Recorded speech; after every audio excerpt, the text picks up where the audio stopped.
Okay, so Shalom, everybody. Okay, this is our 10th week. Join us for our 12th episode anniversary at Madison Square Garden in New York City. Tickets are free. Catering is free. All right. So, everybody, I would like to tell everybody, welcome to another episode of It's About Time. Welcome to another episode of It's About Time. Welcome to another episode of It's About Time. Okay. We're it's all about time, and it's all about time. All right. So what we're gonna do is we're gonna go into a shalom. We're gonna go into different aspects of what the Bible says about about time. All right. Some of these concepts may be foreign to you. Okay. Some of these concepts may be familiar to you. We're gonna keep this episode. I think she did tell somebody to.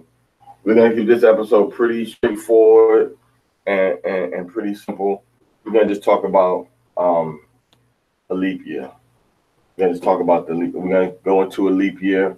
What is a leap year? And I have the camera is up so close because I want you to focus up here instead of at me. All right. And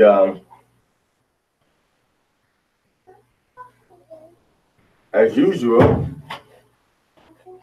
make sure you understand the fact that if it's still daylight where you are, that you're in the first day of the 7-day week. We're in the first day of the 7th-day week. Okay? We're in the first day of the 7th-day week, and we're in the 12th day of the 13th month. And in 20 days, in 19 days rather, we'll be approaching the first month of the year. In 20 days, in 19 days, we'll be approaching the first day of the year. Passover is going to be in 21 days and 21 afternoons. The ceremony of the Passover. And the ceremony of the Feast of Unleavened Bread, the holy day, the Feast of Unleavened Bread is going to take place in approximately 33 days from tonight. Now, if it's nighttime where you are right now, then the Feast of Unleavened Bread is going to be in 32 more days, and you're in the second day. If it's dark where you are. So where I'm at is it's still very, pretty. It's still light outside. Here in Mexico, in Tijuana, which is Western Mexico. All right. So here in Western Mexico, we already have a little bit of we have the sun still in the sky. Okay. So now we went over these scriptures last week. Okay. We went over these scriptures last week. And I'm going to write the scriptures down today, but we're not going to go into the scriptures today. All right. Now, what we want to make sure that we always understand, when we're dealing with time, is the concepts of DEPC. Okay. DEPC. D. Okay. D is for dark begins time count. So whenever you're counting time in the Bible, you always see that the dark count from the beginning of creation. And this is something that Yahweh has ordained as a rule in the universe. Darkness begins the time count. You can try to skirt around it, but darkness begins the time count. And we see this concept first being taught to us in Genesis chapter 1. Okay. Genesis chapter 1, verses 1 through 5. And every subsequent verse after that when it talks about the day. So that's the D. Okay. Now the E stands for equity. Stands for equity. Okay. And we can see this being in Sirach 33, 14 through 15. Okay. We're going to come back and look at these. And the third concept that we're looking at is PC, which is from Sirach 42, verse 24. And the PC stands for perfect contrast.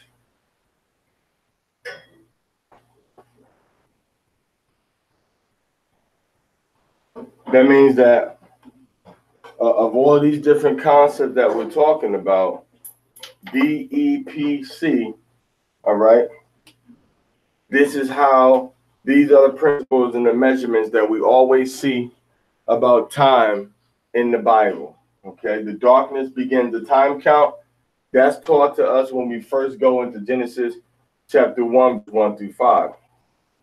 When we go into equity. Now remember, we can see all of these principles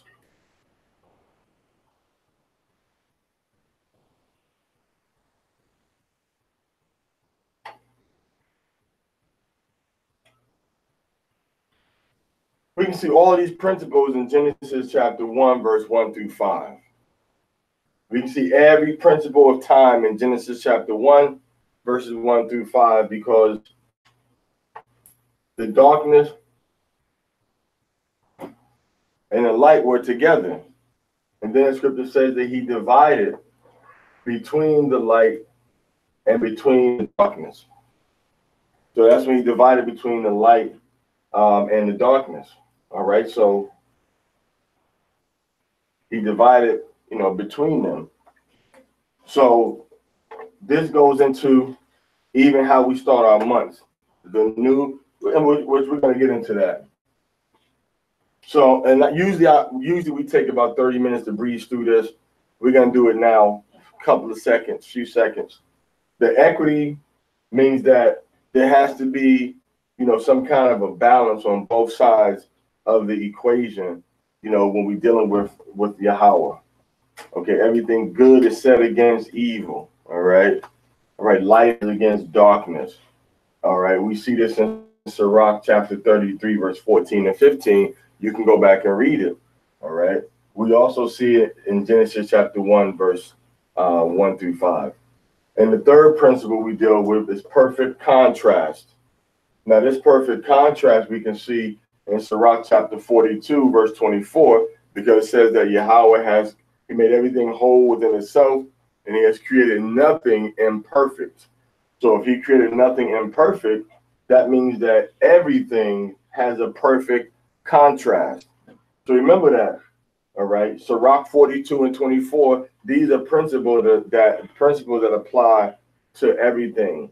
All right. Principles that apply to everything. So when we deal with perfect contrast, they apply to everything. Whether you're talking about, the sky and the ground, or the ocean and the desert, or whether you're talking about, male and female.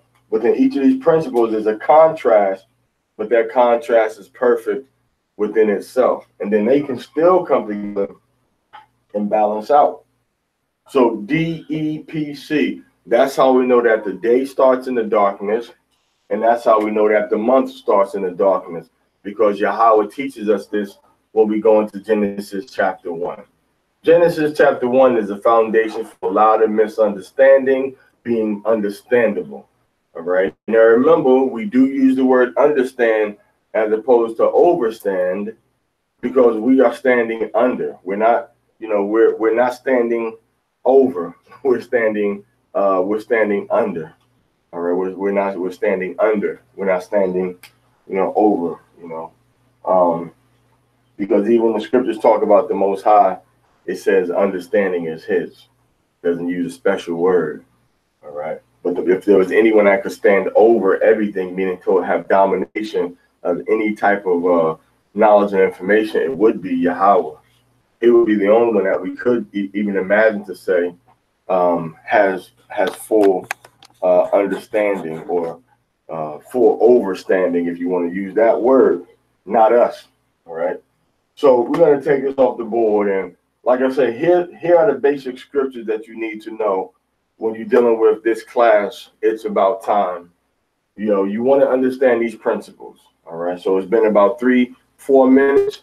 Usually, you all know we take maybe 30 minutes to get to the next phase of the class. Right now, we're gonna end that, and then we're gonna talk about, is there such thing as a leap year? All right. So many people think that a leap year is this. Many people think that you have,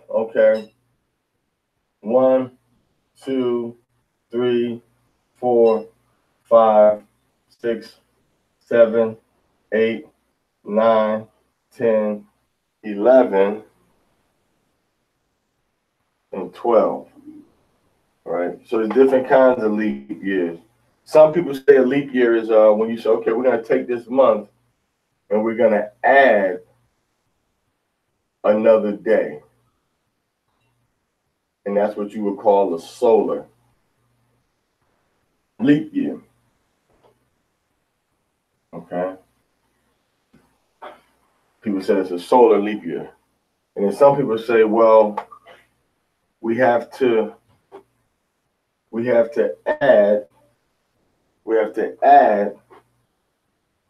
an additional moon. And that's what they would say is a lunar leap year.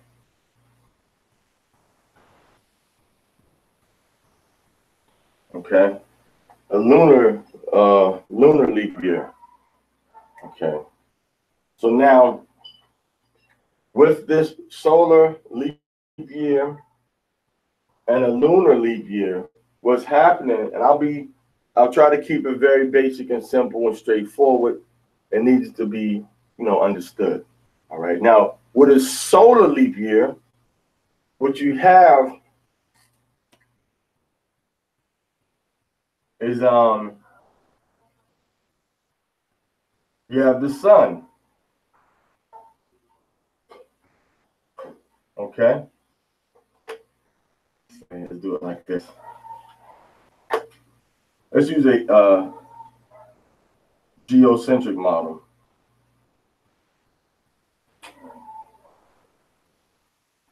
You have the sun. And the sun goes into a point like this. It goes into this point. All right. Now, generally speaking, you say it takes 365 days, let's say. All right. And you say every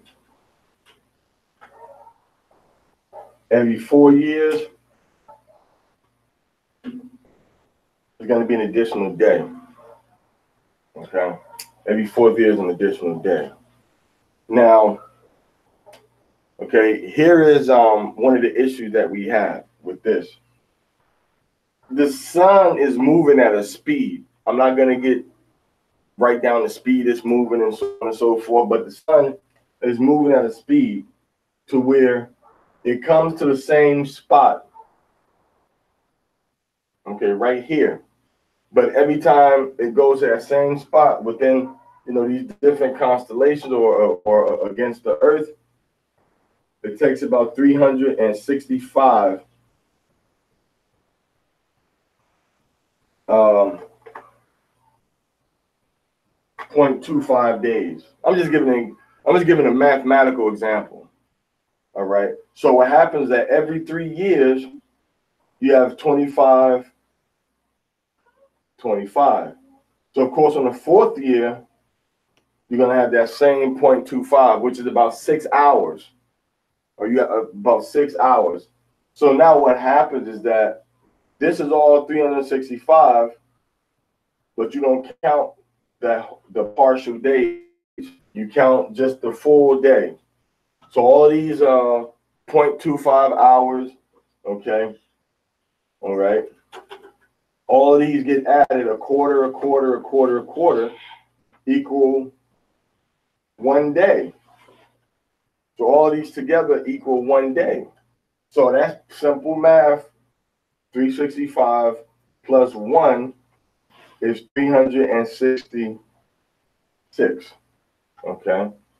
So that's how they get this solar leap year. There's nothing evil. There's nothing wicked about having 366 days as opposed to having 365 days. It's very mathematical.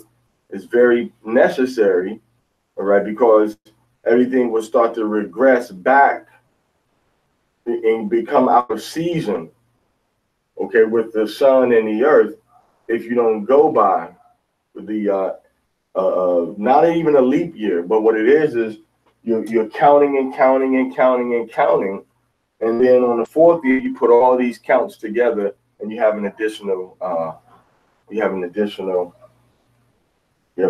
day. All right, so that's dealing on a solar level. So when everybody says, "Oh, the Gregorian calendar is so evil, it's bad, it's wrong," all the Gregorian calendar did was take out the 10 days to put everything back in sync with the earth and the suns when they line up with each other, what people call equinoxes and solstices and things of that nature. All right.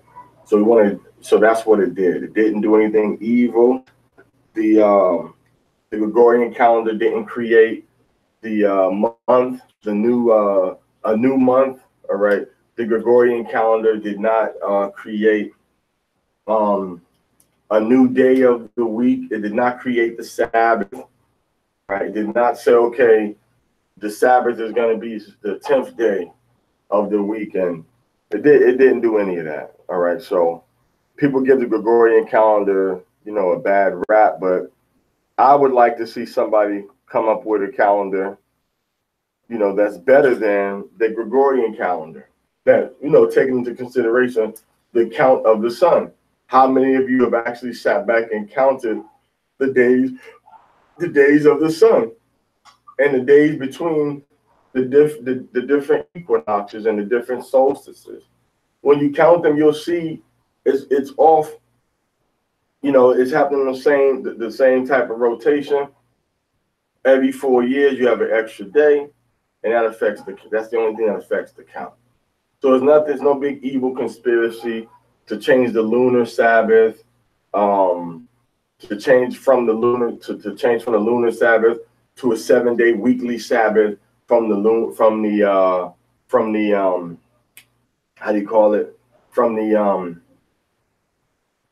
Gregorian calendar conspiracy. No, it didn't do that.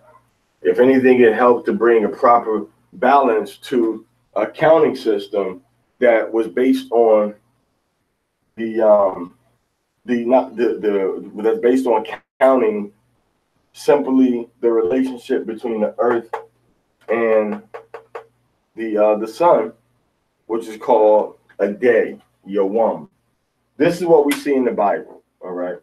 So now, the Bible talks about the evening and the morning were the first day. Okay. Evening and morning were the first day. So now, once you keep counting on this evening and morning, you just keep counting evening and morning, evening and morning. When you keep counting and you get to approximately 365, the 365th day, all right, you're going to be back in the same position where you started from. Just try it and see. That's why a year has approximately 365 days, because it begins on the same place where it left off at, from a very, astronomical viewpoint. So you have a leap year. So the Bible doesn't call it a leap year. It's not a leap year. It's just you're counting the cycles beginning until it ends, and then you start counting again. Well, because you don't have a half day, because now if you do a Hebrew counting system, you may have a little, different number if you just count it from the evenings and you're watching the sun, which gets us into the next part about what is a leap year. Okay. The next part about what is a leap year. Okay. We're going to deal with the moon. Now remember, first of all, we have to read, whenever we say leap year, we're just saying it from a perspective that you have a counting system for that particular year where it has a different number of days, or it has a different number of months, lunar months, than the previous year.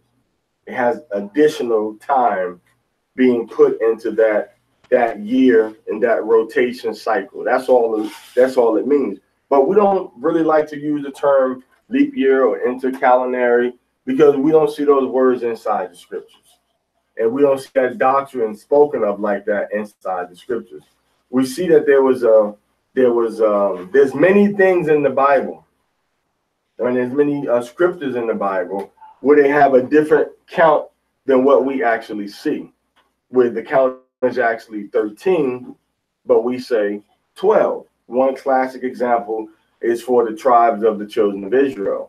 Jacob said that Ephraim and Manasseh will be tribes like Reuben is his. Well, if you take that into consideration, then you have 13 tribes from 12 sons, or 13 tribes from 12 sons. And how many territories? How many territories do you have? Ephraim has 2 pieces of territory. All right, so you have Levi doesn't have territory. All right, so Levi doesn't have a territory. So 11 tribes have territories in the land of Israel. Okay, you have 1, 3, 4, 5, 6, 7, 8, 9, 10, 11 tribes. All right. Now, let's say this 11th one. Now, let's say you have Levi. Well, Levi is counted over here. Okay. Now, this right here is going to be Joseph.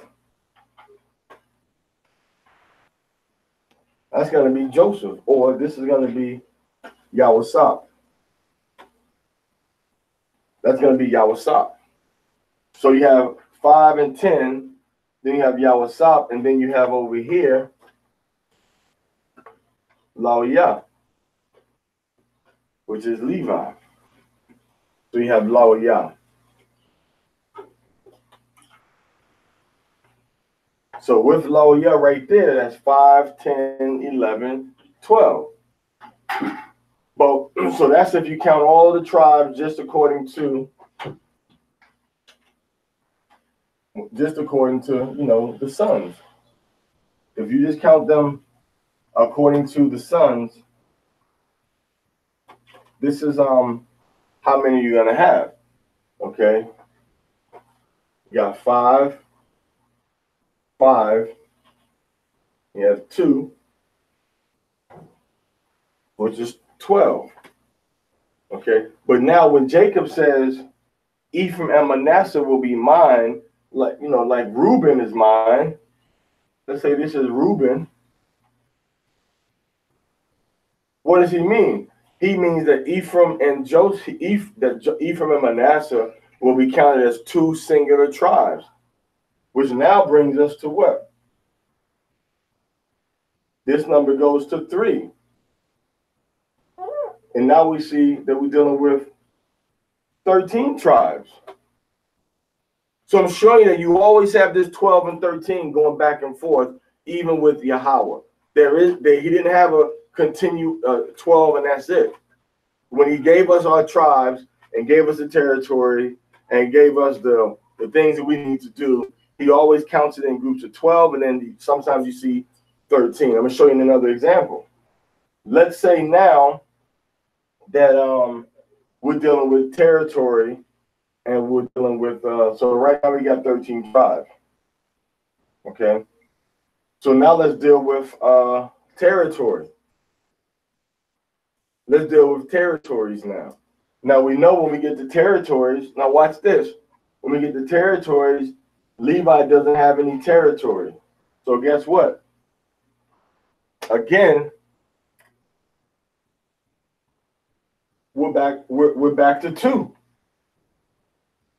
Which takes us back to 12.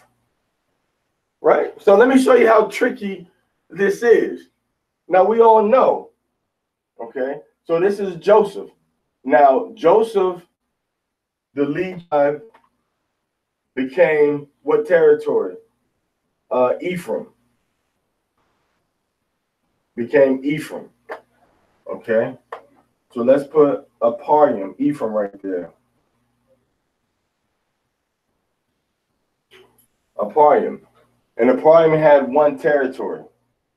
All right, but now, when we deal with Aparium's brother, who is Manasseh, what did he have? Manasseh had 1 piece of land on the east side of Jordan that he occupied when Gad and Reuben and Manasseh, when we first came into the promised land, we were on the east of Jordan, and we wanted to stay on that side. But we made a promise that we'll go over and help you conquer, and then we'll come back and we'll settle on this side of the river. Well, once you cross the river from the east to the west, Manasseh has another piece of territory on the western side of Israel. So that's what? That's 3 different territories coming out of what? All coming out of Yahweh, Joseph. Yahweh has 3 different tribal allotments. No tribe had that. 3 distinct borderlines and 3 distinct pieces of territory, which takes this number that was 12 before, it takes it up to 13. Takes that to 13 again. So the point that we're making is that in the Bible, we always have had different 12s and different 13s being counted together. Okay? We've always had that. And even before Joseph was born, all right, even before Joseph was born, there was a woman that was the daughter of Jacob. So it was 11 sons plus 1, which is 12. The one would be Diana, which is Dinah. And then after that, there were 11 boys plus 1 girl, Dinah, plus 1 more little boy, which was Benjamin, which equals 13. So we always have had this 13 embedded into Israel, mainly dealing with our patriarchs. All right. So now you want to say the 12 children of Israel. Okay. You want to say, Okay, we have 12 tribes of Israel. All right. And 12 tribes of who?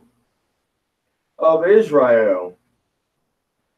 See, 12 tribes of Israel. So how many people are we actually talking about? 13. The 12 tribes plus Israel, which is a man, who is the father of Israel. So he makes 13. It's almost like, let's put it like this. Let's put it like this. Israel and sons. Because that's exactly what this is. Okay?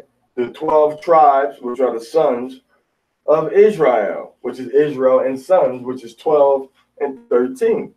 So we've always had 12 and 13. All right. Now, this is scripture Bible that you already know about yourself. Okay? That you already know about yourself. Now, we have 12 Talmudim, which are 12 disciples. And we have 12 disciples. All right, 12 disciples and one what? And you have one Moreh, or one teacher. 12 disciples is Yahushua. 12 disciples are the 12 students of Yahushua, the 12 Talamiyah, the 12 Talmudim, and the one Moreh, the one teacher is Yahushua, which gives us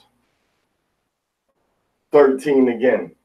So that number 13 and 12 has always been a recurring theme throughout the history of the Bible. Okay? And once again, even when we get to Zion, we have 12 gates. So Levi has a gate, but through the family of Joseph,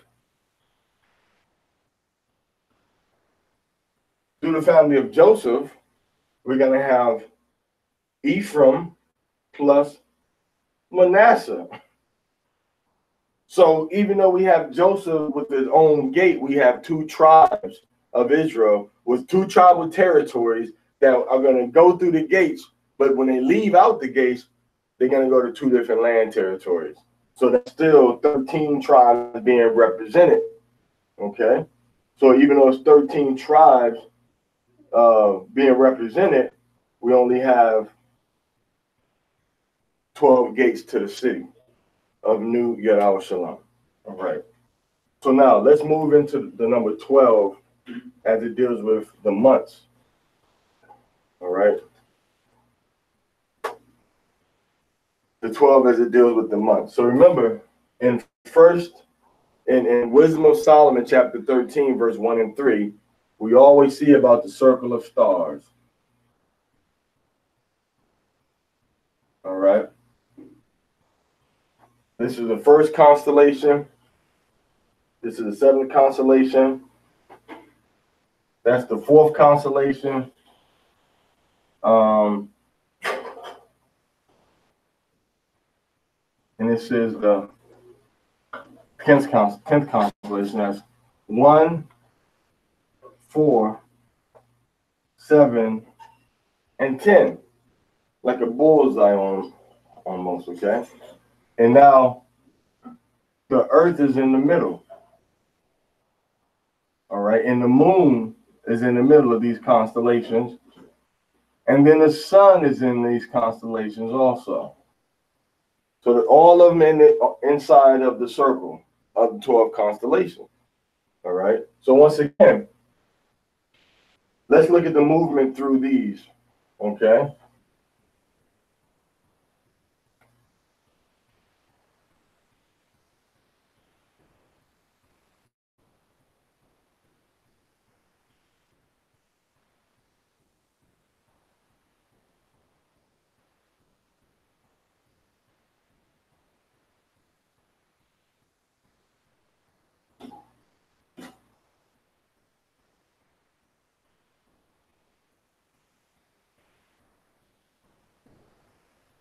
Now, let's count. 1, 2, 3. We have 1, 2, 3, 4, 5. Well, I think I may need to put another 1, 2, 3. I messed up on my count, y'all. So I have to take my little lines off. Sorry about that.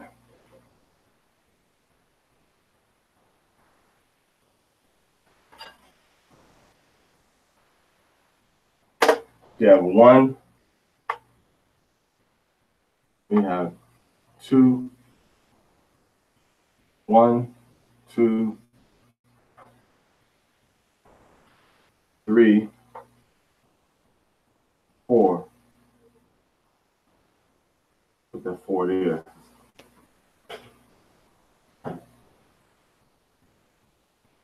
5, 6, 7, 8, 9, 10, 11, 12. So this is what we look at and call the constellations. Okay.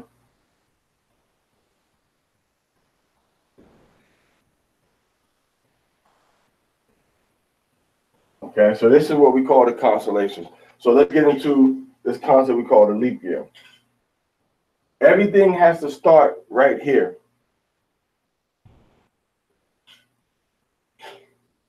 Everything has to start right here.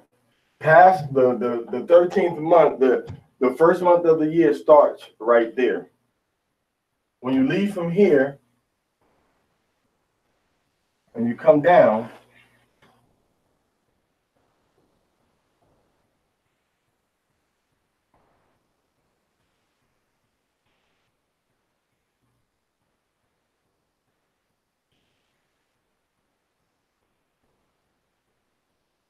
so in this time frame right here is where we're going to have to observe the first month of the year. Within this time frame right here is where we're going to have to observe the seventh month of the year. All right. So what happens is that as you go from the first constellation to the 12th constellation, sometimes the moon will kind of stay in one constellation, you know, go into one constellation twice within a 2 different lunar cycles. All right. So we may have a new moon where it begins right toward the end of constellation. All right. The next one may begin at the end of the second constellation. All right. Now the third one may be not at the end of the third constellation, but it may be right at the beginning of the 4th constellation. And as it goes at the beginning of the 4th constellation, toward the end, it may be right on the edge of the end of the constellation. So we have 1, 2, 3, 4. We have 4 months. All right.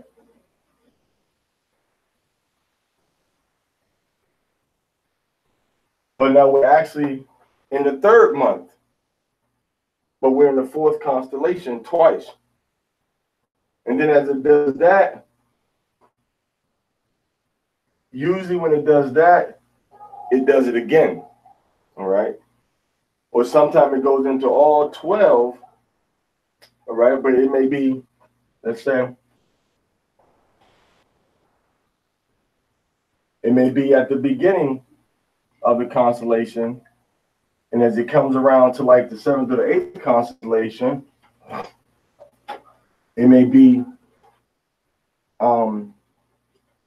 at the beginning of one of these constellations and then end up in the end of the constellation.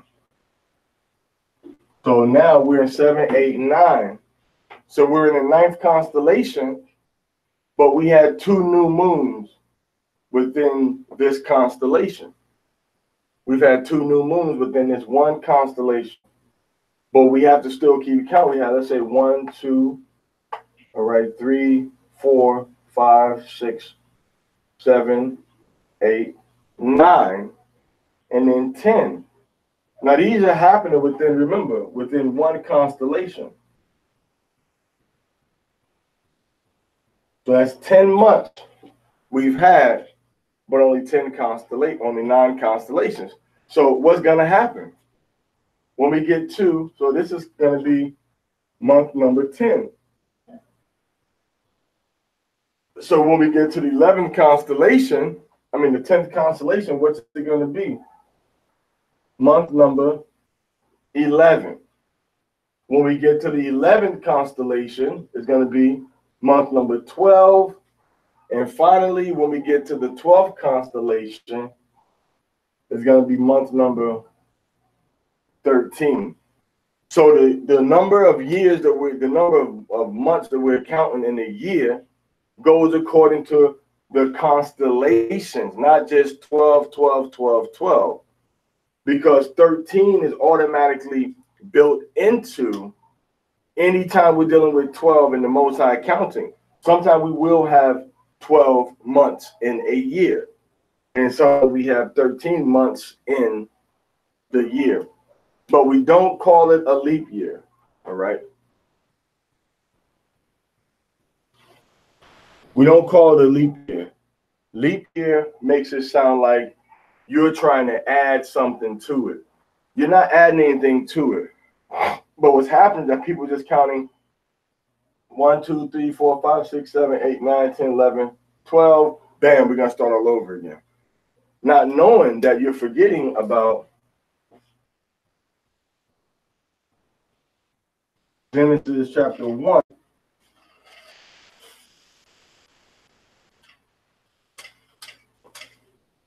Verse 14. And it tells you that these lights in the firmament are what we're supposed to be using for signs, seasons, days, and years. We have to use these for signs, seasons, days, and years. So everything has to be balanced against the constellations. What many people do is they just count 1 to 12. Okay, start over again. 1 to 12, start over again. That may work for a couple of years. That may work for 1 or 2 years. All right, because you know 1, 2, maybe even 3 years. But sometimes if you do that, you're going to end up celebrating Passover in this constellation or this constellation. Now, I'm not really saying winter time. All right, even though winter would be appropriate to say, or the cold would be appropriate to say. I'm saying the constellation. Why? Because we're told in Genesis chapter 1, verse 14, that these constellations, what people call Aries, Taurus, Gemini, Aquarius, Pisces, these names were put over top of Yahweh's creation of the 12 divisions of stars that we call Mazaroth. We didn't put those names. We had names for them, but we didn't assign any type of mystical, magical powers to those star groups and how they affect your life, what you should and should not do. We didn't give it that kind of power. It doesn't have that type of power. These stars are not guiding lights into what you should do in your life. All right, these stars are not not gods. These stars have no power whatsoever. These stars are just put up there for us to use to count. That's it. That's why he says signs. So these signs are used for seasons, for days, and for years. So when we see this word in there, when it says, the second word says seasons, that word seasons actually means feast,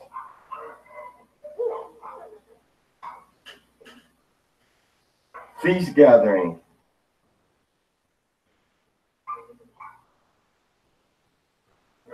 Okay. It's the word moed, or moedim. Now let's, I don't know what we're on over here. If we're on, which Google we're on. Now anyone that's in the, let's see, anybody that's on the,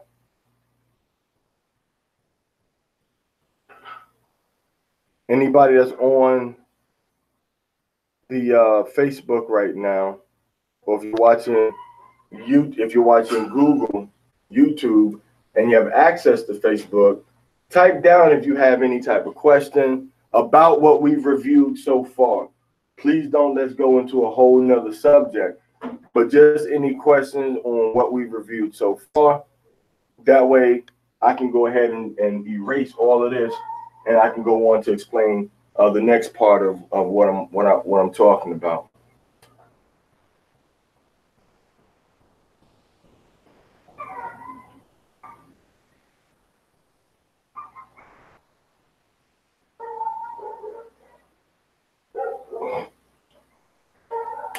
Leviticus 23, verse 1 through 2.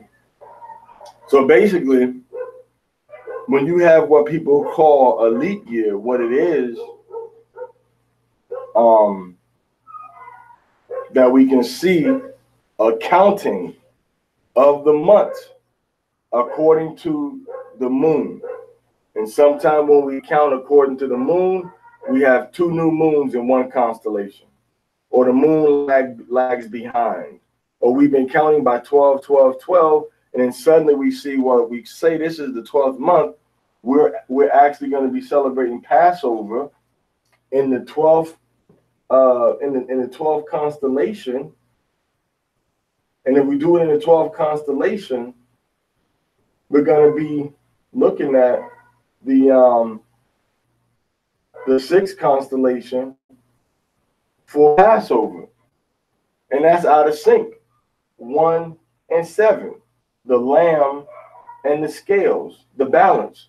That's how the year is, the beginning and the middle. You see, the beginning and the middle. Because remember, this word again, I'll try to write it over here so you can see it. Ma, wa, aid. All right, so you might say,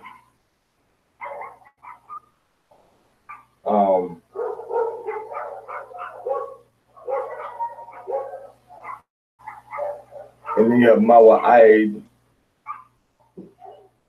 yum. Okay.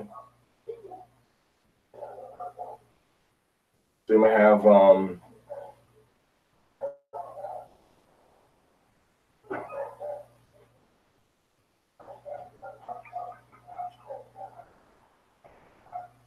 I don't know how that will work out. Sorry, Malachi Maccabee, man. I ain't there yet, man, to write my little vowel points above it. I could go into the scripture and see how they write it. Okay. With the points on there. Okay.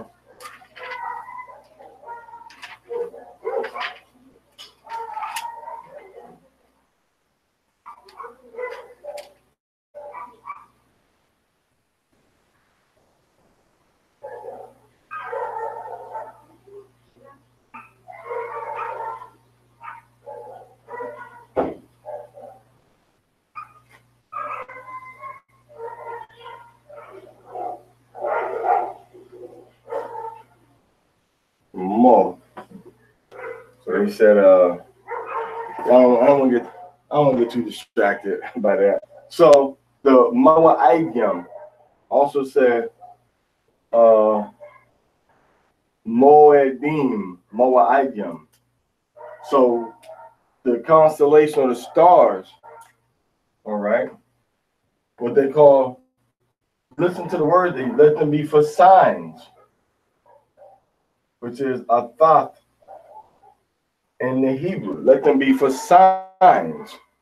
So these are 12 signs in the sky that are used for the purpose of calculating time. So these are 12. Look at that. That's sign. Let them be for signs of thought. So the signs of the what? Of the seasons or of the feast celebrations. So the signs of the feast celebrations. That's what this is for. And the signs of the what?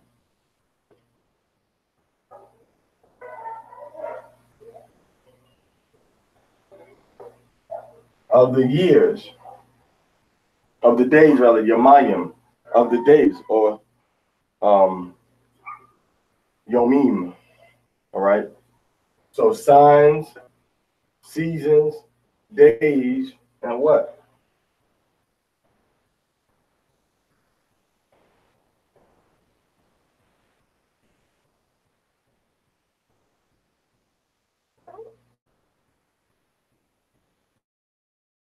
Right?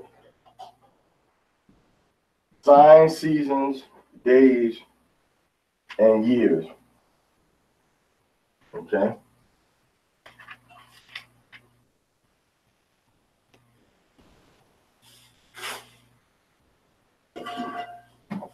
Yes, they have Shanyam. All right. Signs, season, days, and years. So they tell us the years also. So we have to look at the athath, the signs of the constellations. All right. These are for signs for us upon the earth. Signs, seasons, which are the feast of the Most High, which show us when we do our feast. Days. Okay, Yamayim, are we gonna have 300 and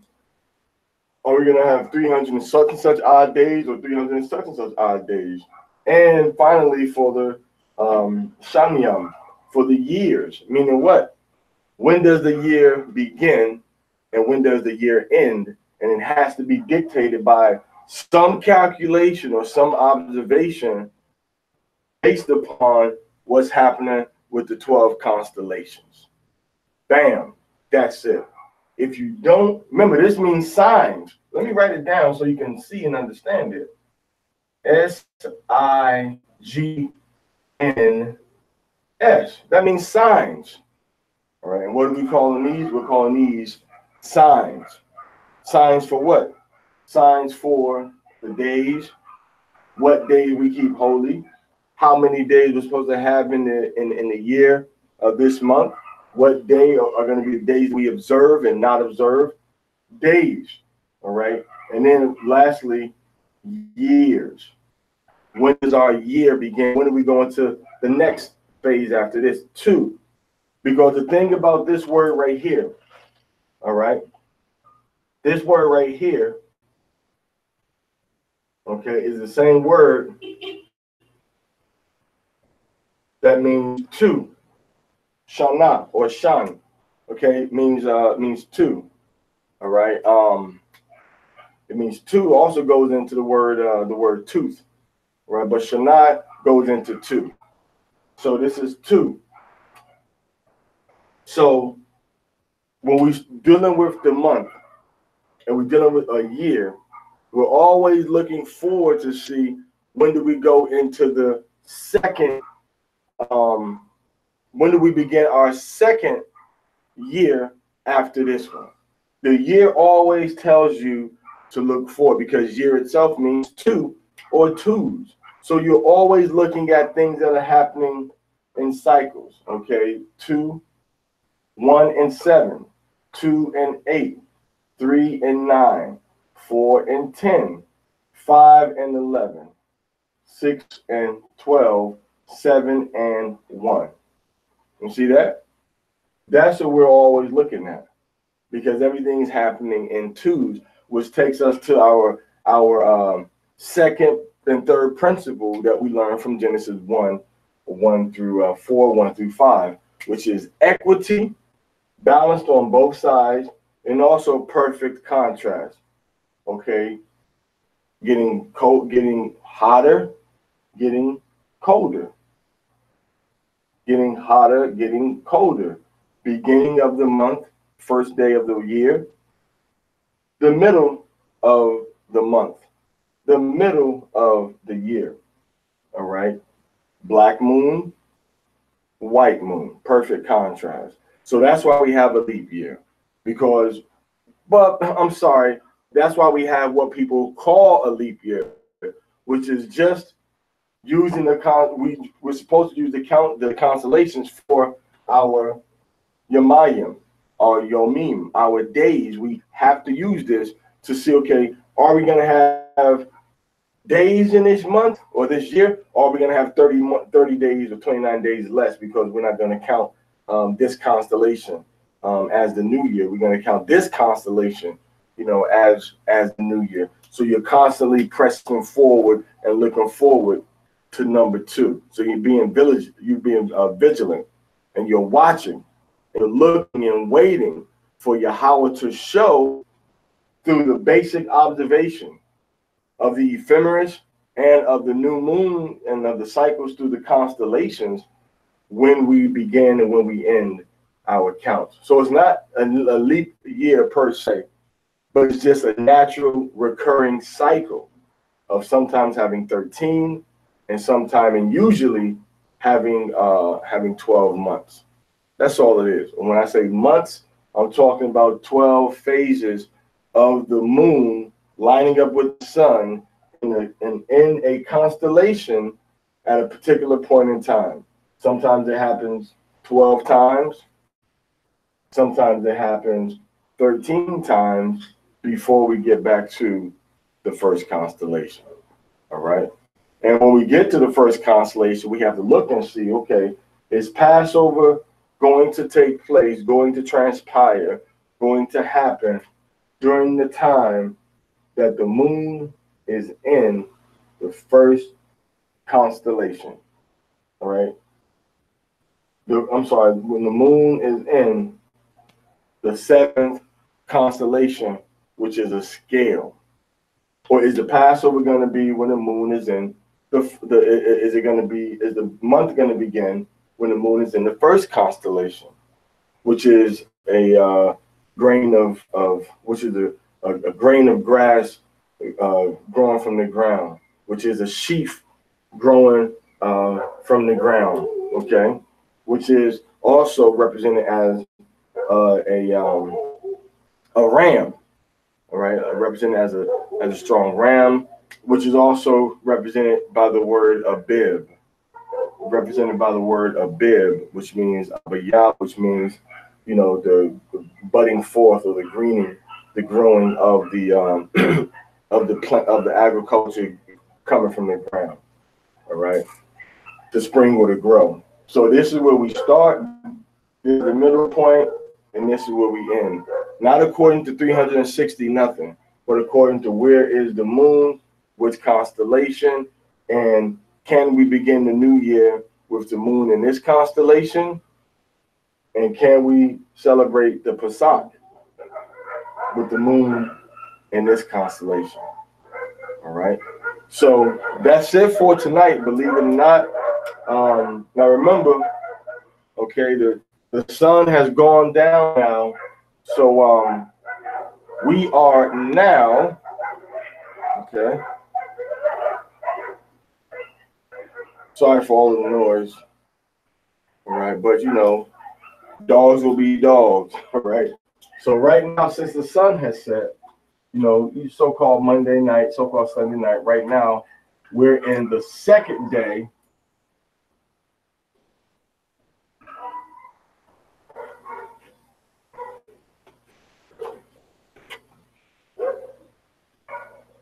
when the second day of the week,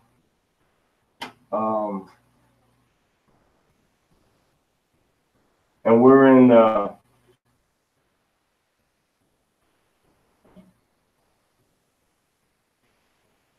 13th day of the 13th month, and we have 18 more nights until we reach the first month of the year. Okay, and now instead of being in 31 more nights and 31 afternoons, we'll be in Passover, and in 32 more evenings, we're going to be in the Feast of Unleavened Bread. All right. So let's erase all of this. Hope everybody has all of this. Please write it down. Please go back and watch the video and get your notes, so that when you take, when you have questions and when you look at what the Most High said and what he didn't say, how we're supposed to do it, you can take these and use it as a foundation to go off on your own studies. Go look up the new moon dates. Learn how to convert it from universal time or Zulu time or Greenwich time unto your particular time zone. Learn how to use the ephemeris to show you when the new moons are going to be and what constellations they'll be in, so you can at least begin to understand and see what is the source material for people talking about the new moon and the date of the new moon, and know what time the new moon comes in to see what day you have to sanctify. All right, so that's pretty much everything. That's pretty much everything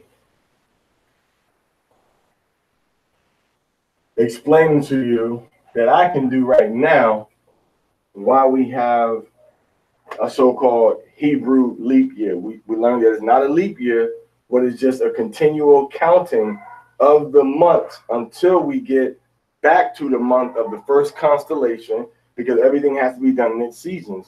When the month is in the first constellation, the constellation that looks like, some grain growing from the ground, also looks like ram, which is in the sheep family. And then even here, when you bring your first fruits, and then you bring your first tights, and of course you have to what? You have to weigh them. And this is a scale. You have to weigh them. And of course, our sins were heavier than we could pay. So Yahushua came and he tipped the scale and he paid the price for our sins. So he balanced everything out, and we celebrate Passover, right here. And we begin the year in the first constellation. Right. So we kind of discussed that and we went into that. So that's how the years have to, begin and end inside a certain constellation, because we see that he told us that the constellations was for times, was for days, was for signs, seasons, days, and years. All right. So the sun is an example of, okay, we're in the constellation. We're in the first constellation, which people call a sign in the sky. Seasons, okay?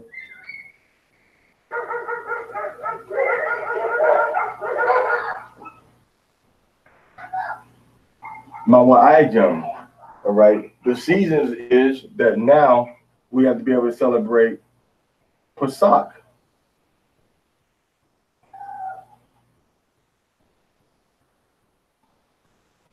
But to celebrate Pesach, we got to know, are we in this constellation when the month starts, when the month begins, at least? Signs, seasons, days, okay, which is Mayim.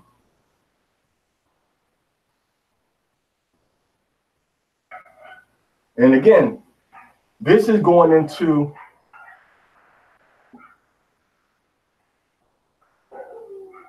Genesis 1.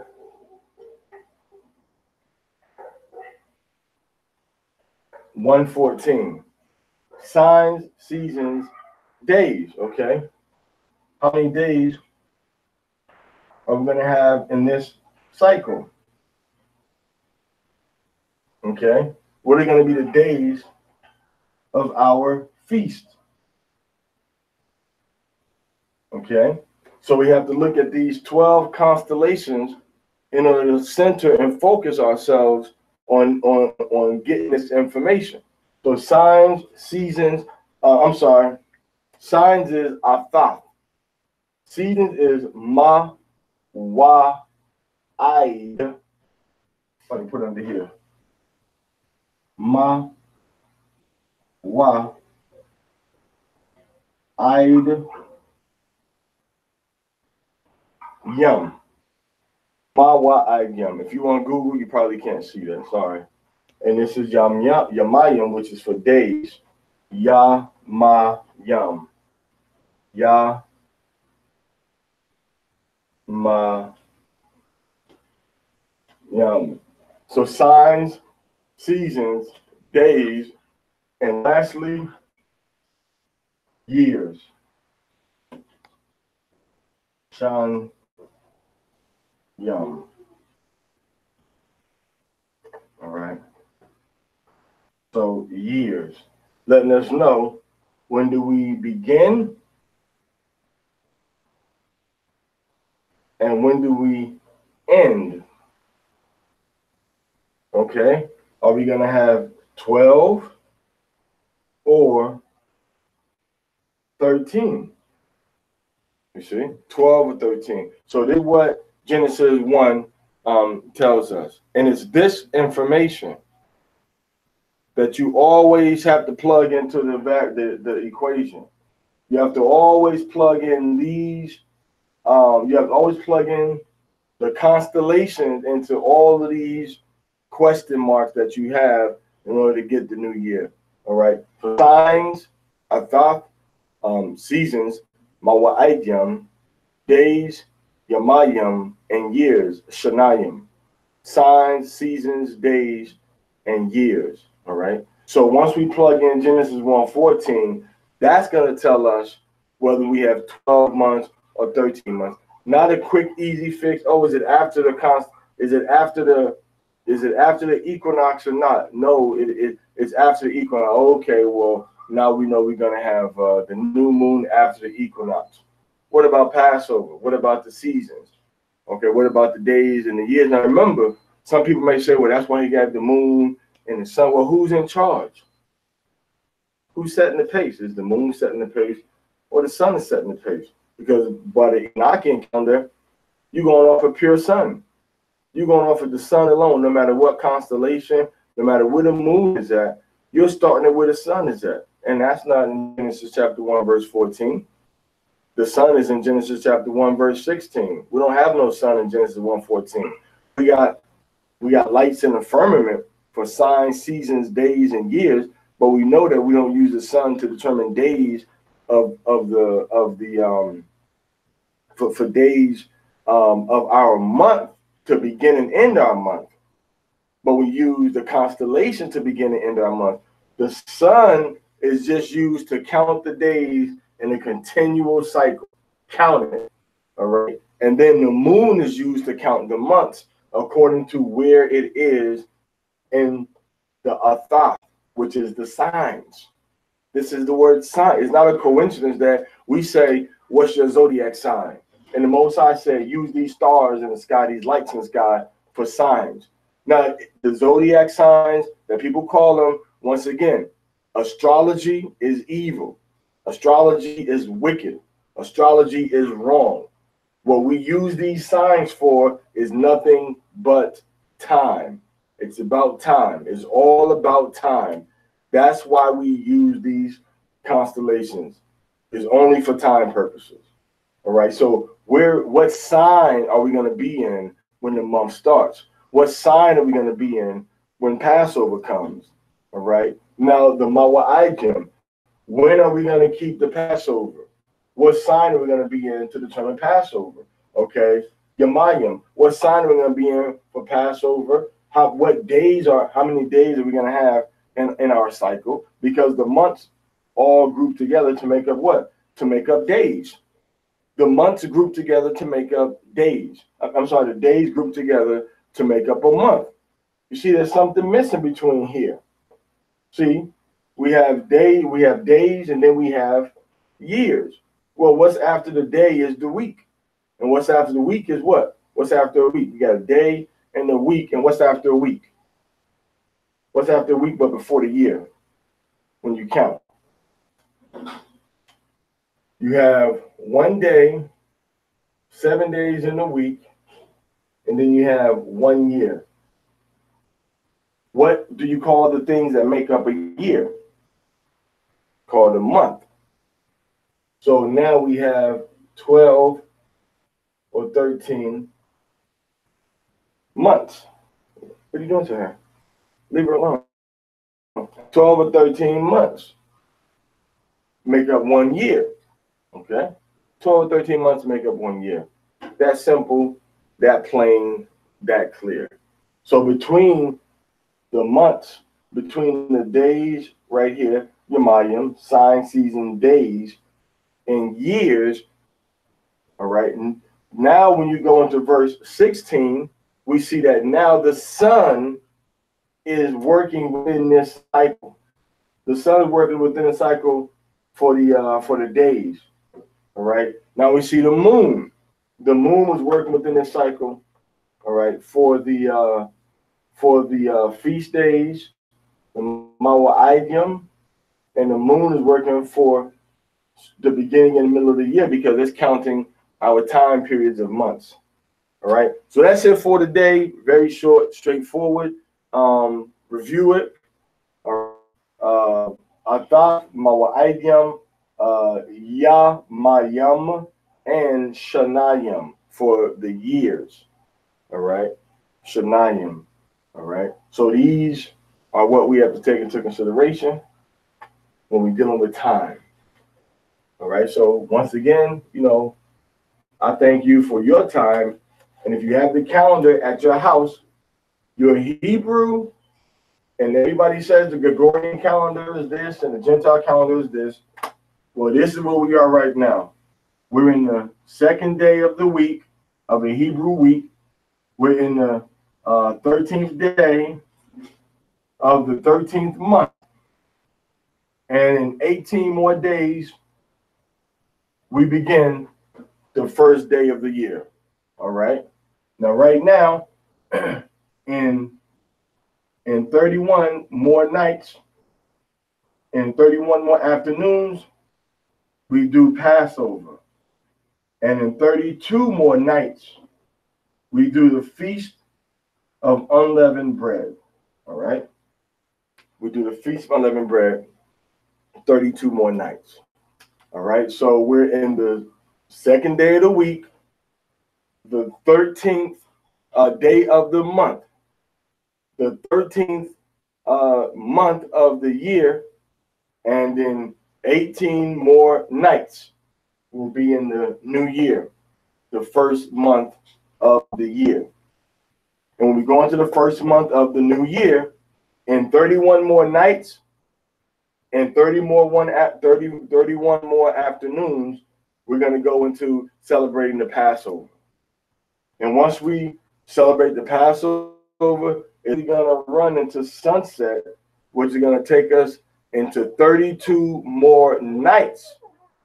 32 more nights, we're going to go into the Feast of Unleavened Bread. Now, if you look on your Gentile calendars, that's going to be on April 18th. Okay, April 18th in the afternoon. In the afternoon and the night. Okay, the afternoon is going to be the Passover, and then the nighttime is going to be the Feast of Unleavened Bread.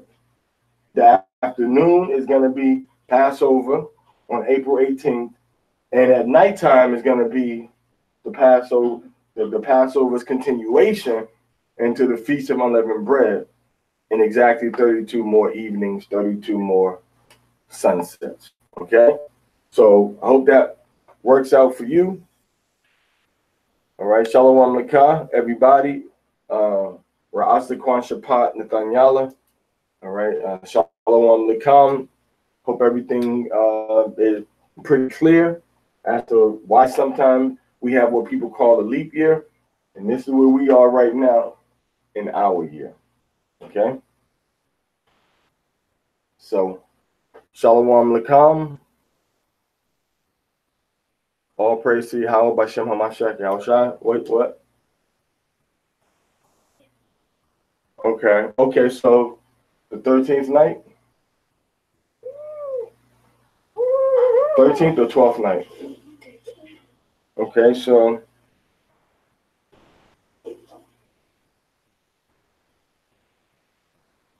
let's have a look-see.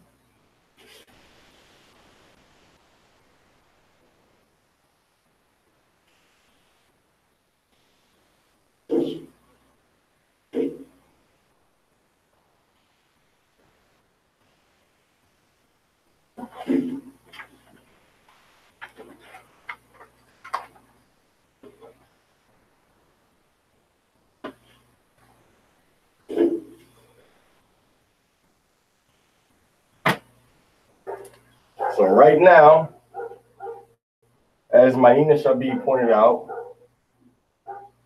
we're in Ni Ka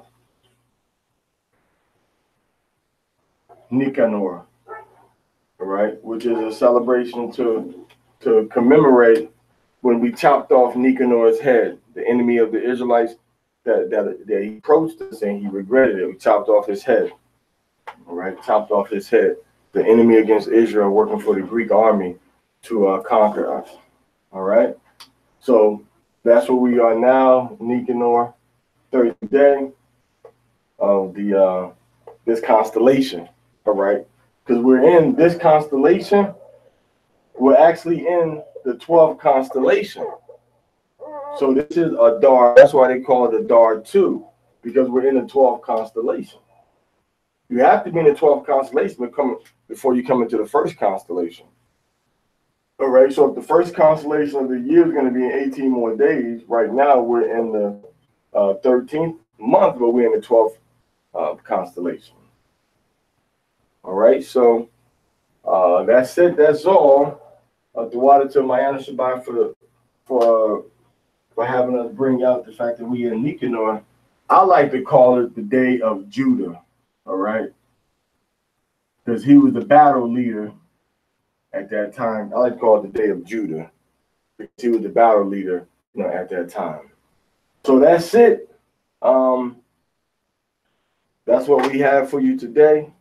I thank you for your time and your patience. All right. So all praise to Yahweh, B'Hashem HaMashiach Yahushai.